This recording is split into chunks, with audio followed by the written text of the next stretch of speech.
ये आप अपनी स्क्रीन के ऊपर देख सकते हैं कि यहाँ पे लिखा हुआ है कि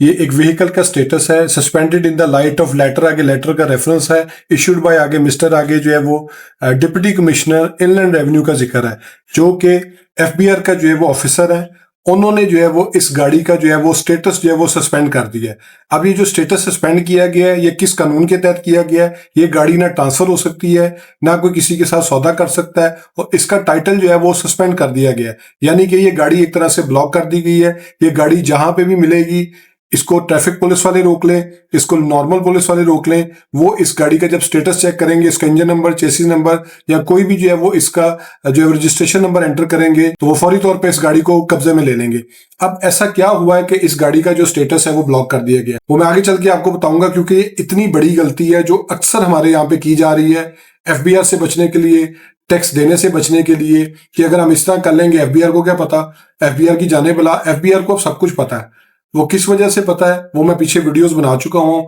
एफबीआर का रडार सिस्टम एक्टिवेट हो चुका हुआ है, एफबीआर का मालूमात का जो सेक्शन है वो 2.0 जो है वो एक्टिवेट हो चुका हुआ है, एफबीआर का एमआईएस का जो पेमेंट डिटेल्स का कॉलम है वो भी एक्टिवेट हो चुका हुआ है। हर अदारा जो है वो एफबीआर को तमाम डिटेल्स प्रोवाइड कर रहा है। वो एक्साइज का डिपार्टमेंट है, वो प्रॉपर्टी का डिपार्टमेंट है, वो बैंक्स है, वो फाइनेंशियल इंस्टीट्यूशंस है, वो मोबाइल कंपनी है, जो भी चीज है हर चीज एफबीआर के पास अब रिपोर्ट हो रही है। लेकिन ये जो गलती की गई है इसके बारे में मैं आपको बताता हूं। अपनी वीडियो शुरू करने से पहले मैं आपसे रिक्वेस्ट करूंगा, मेरे फेसबुक पेज को लाइक करें, यूट्यूब चैनल को सब्सक्राइब करें, ताकि लीगल टॉपिक्स पे इस तरह एडवाइस मैं आपसे शेयर करता रहूं। अब आ जाते हैं अपने असल टॉपिक की तरफ कि आया ये गाड़ी जो है वो इसका स्टेटस जो है वो क्यों सस्पेंड किया गया है। तो हमारे यहाँ पे दो किस्म के कवानीन है। एक के ऊपर मैं वीडियो जो कि एंटी मनी लॉन्ड्रिंग एक्ट है उसके ऊपर मैं वीडियो बाद में बनाऊंगा, क्योंकि उसके जरिए जो है वो बैंक अकाउंट्स जो है वो ब्लॉक किए जा रहे हैं। लेकिन आज जो चूंकि गाड़ी ब्लॉक की गई है क्लाइंट की, और वो 2020 से जो है वो उसका स्टेटस जो है वो सस्पेंडेड था, वो बंदा जो है वो गाड़ी चलाई जा रहा था। अब जब ट्रांसफर की बात आई, गाड़ी जो है वो कन्फिस्केट कर ली गई, तो मेरे पास ये जब मैटर आया तो मैंने सोचा कि आप सबको जो है वो इस बारे में अवेयर कर दूं कि ये गाड़ी का स्टेटस जो है वो सस्पेंड जो है वो क्यों किया गया। हमारे यहाँ पे एक एक्ट है, बेनामी ट्रांजैक्शन प्रोहिबिशन एक्ट। इसके तहत अगर कोई शख्स ऐसी प्रॉपर्टी लेता है, अब प्रॉपर्टी में क्या क्या चीज शामिल है वो मैं आपको बता देता हूं, या आप अपनी स्क्रीन के ऊपर देख सकते हैं। Property means asset of any kind whether movable और रिमूवेबल, यानी कि इस डेफिनेशन के मुताबिक हर किस्म की movable property, immovable property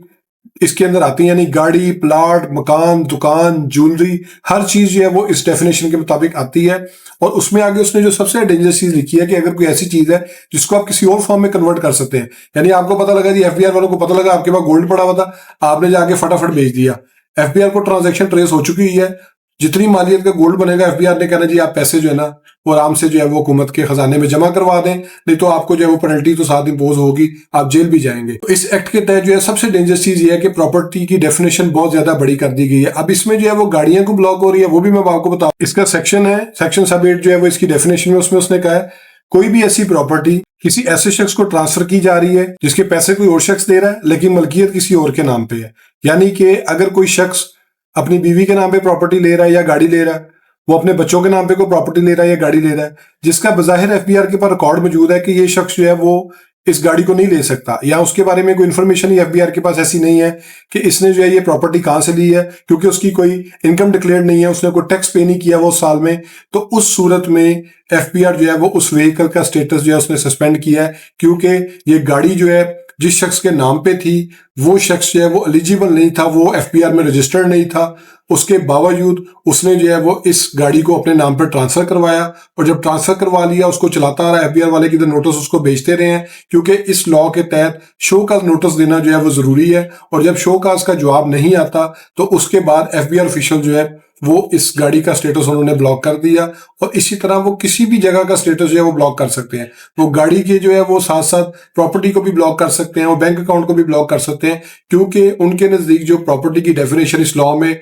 define कर दी गई है वो बहुत वास्ट है। अगर कोई शख्स जो है वो अपनी बीवी के नाम पे अकाउंट जो है वो ओपन किया हुआ, खुद वो सारी ट्रांजैक्शंस कैश में करता जा रहा है और पैसे वो बीवी के अकाउंट में जमा करवा रहा है, अपने भाई के अकाउंट में जमा करा रहा है, और भाई जो है वो फाइलर नहीं है, भाई का कोई रिकॉर्ड ही नहीं है एफबीआर के पास, लेकिन जो बैंकिंग ट्रांजैक्शंस रिपोर्ट हो रही हैं या वो भाई के नाम पे गाड़ी ले लेता है, गाड़ी से जो एक्साइज का डाटा जो है वो एफबीआर को जब रिपोर्ट हो रहा है, या उसके नाम पे वो प्लॉट लेता है, मकान लेता है, दुकान लेता है, वो कंसर्न सोसाइटी जो है एफबीआर रडार सिस्टम के अंडर वो जो है वो आगे एफबीआर को रिपोर्ट कर देते हैं। तो एफबीआर जो है वो जैसे ही रिपोर्ट होता है उसमें जो है उनको पता चल जाता है कि ये शख्स जो है वो इस प्रॉपर्टी का मालिक बना है, लेकिन ये डिक्लेयर्ड नहीं है, ये जो है वो अनरजिस्टर्ड बंदा है, ये एफबीआर के पास इसका कोई रिकॉर्ड नहीं है, तो उसका जो स्टेटस है वो सस्पेंड कर देते हैं। तो इसमें जो है वो हमने फिर इसका सस्पेंशन से जो है वो ओके करवाया, क्योंकि जो बंदा जिसने गाड़ी परचेज की थी वो बोनाफाइड परचेजर था, वो टैक्स फाइलर था। तो एफबीआर ने जो है वो उसकी डिटेल्स हमसे ली, हमने उनको बताया जी हमने इस शख्स से ये गाड़ी परचेज की है, ये वो बंदा एफबीआर का वो जो